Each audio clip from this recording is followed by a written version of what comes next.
Good afternoon. This is day 22 of the impeachment trial of Chief Justice Renato Corona. I'm Ai Macraig. Welcome to the live stream of Rappler.com.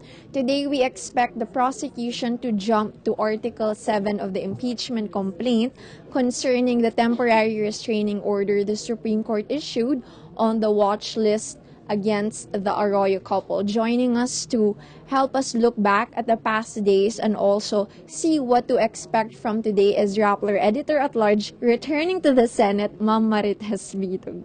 So yesterday was actually a major setback for the prosecution with Senator Enrile rejecting the witness from PAL, the VP for Sales.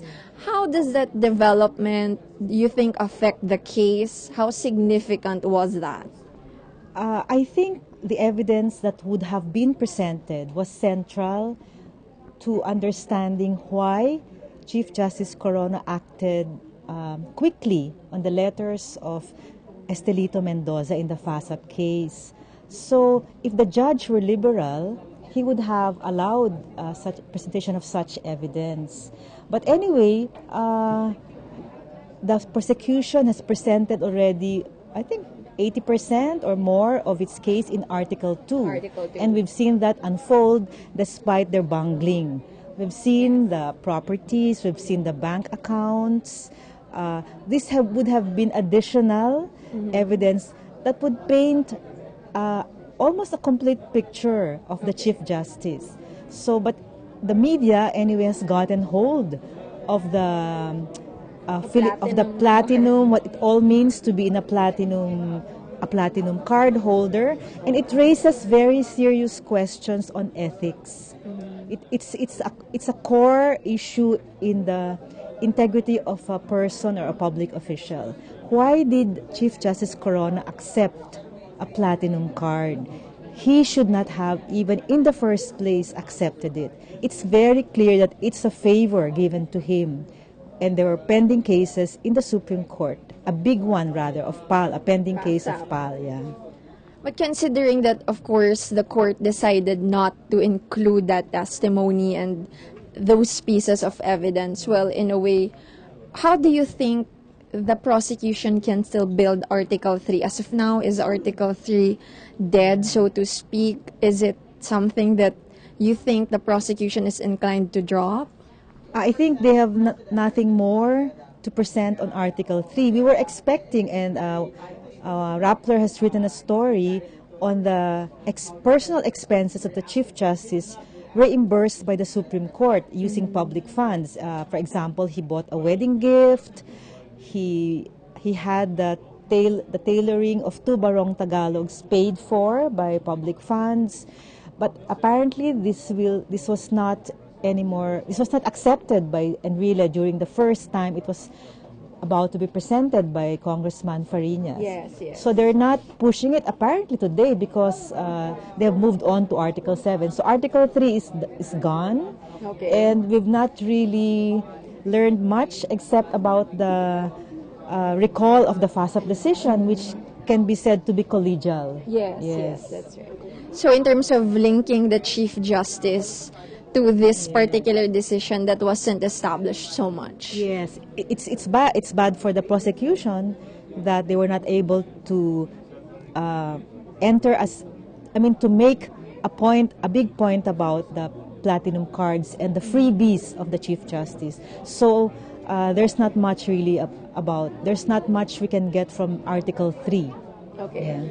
So moving on to Article 7, actually this is one of the most controversial. This is fresh in the public's mind. Of course, we remember this happened late last year, November, that attempt of former President Arroyo to flee, and now we have Justice Secretary Laila De Lima testifying this afternoon. So what do you think must be established this time? What should the prosecution be cautious in presenting this, in showing that, the Chief Justice had something to do with this? It's very difficult to do it with just one witness, with Justice Secretary Laila De Lima. It would have been important to bring in a justice of the Supreme Court, for example, Justice Maria Lourdes Sereno, who in her dissent chronicled the timetable and the events leading to the TRO, and which clearly showed that Chief Justice Corona altered or revised the resolution of the entire court to favor former President Arroyo. So that is available in the dissent of Justice Sereno, but whether she will testify or not, still a big question mark. And also, the prosecution has been blocked by the Supreme Court order. It's really, again, closing a big door that would have been open to them before. Because if the prosecution were able to subpoena the documents, it would have shown that there was a resolution of the en banc, and it would have shown the handwriting of Chief Justice Corona altering some phrases in the resolution which showed partiality to Mrs. Arroyo. But, well, we can only read that in the dissent of Justice Sereno, and it's still a hanging question if she will be testifying here or not.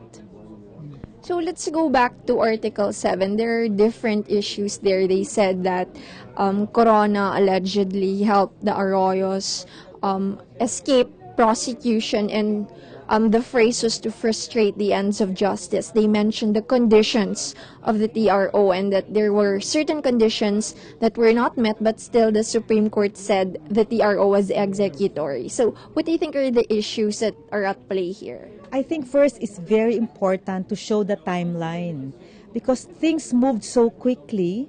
Yes.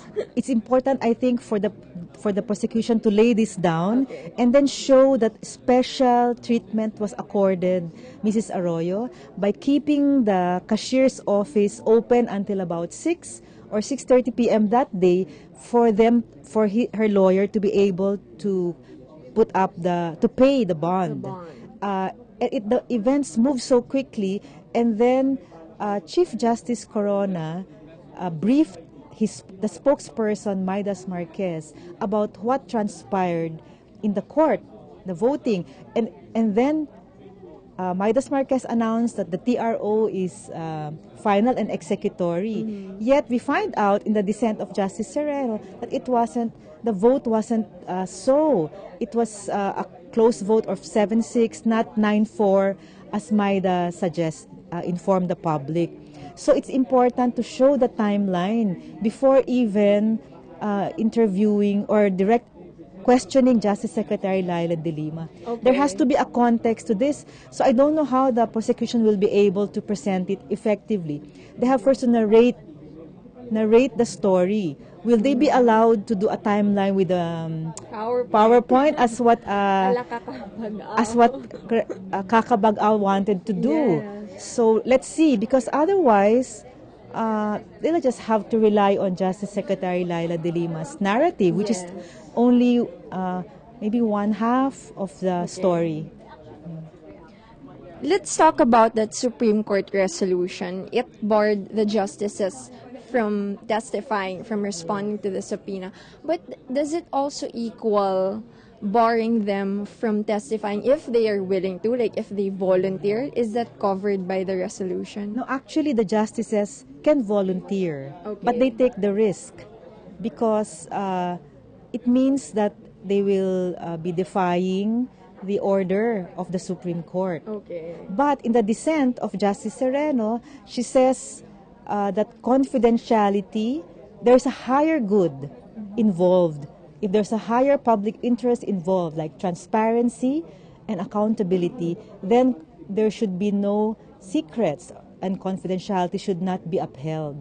So that's her dissent in the Supreme Court decision to bar justices from testifying. So that's why we're all awaiting with excitement if she gets invited, will she accept? It's a risk she takes, but again, the prosecution should also be able to present a very tight narrative if they ask her to be here. Otherwise, it's also a waste of resource if they're not able to question her very well. Speaking of that narrative, how do you think that can be done, considering that the defense objects if a fact or a story comes from the mouth of the prosecutor, they say that it should come from the witness. So for example, this afternoon, should it be Secretary De Lima narrating? Is there any other way do you think that can be done? Yes, so I think that like Kaka Bagao, she tried to present the timeline without a PowerPoint, but it was a bit confusing. Okay. So maybe here they will just give an introduction, a context, and then Justice Secretary Lara de Lima will have to provide the rest of the details. As you said, Justice Cuevas is such a good objector. You know, as one lawyer said, you're arguing with an encyclopedia. Because he teaches that. Yes. I mean, you know, Tupas was his student, so he really knows his stuff very well. So I assume that Congressman Colmenares apparently is Yes. in charge of this. So I hope he has prepared very well to do battle with an encyclopedia. I think so because we invited him for an interview and he said he has to prepare for this afternoon for Article 7. So we will see how all this plays out as they introduce Article 7 for the first time. Stay tuned for that and many more developments this afternoon starting at 2 p.m.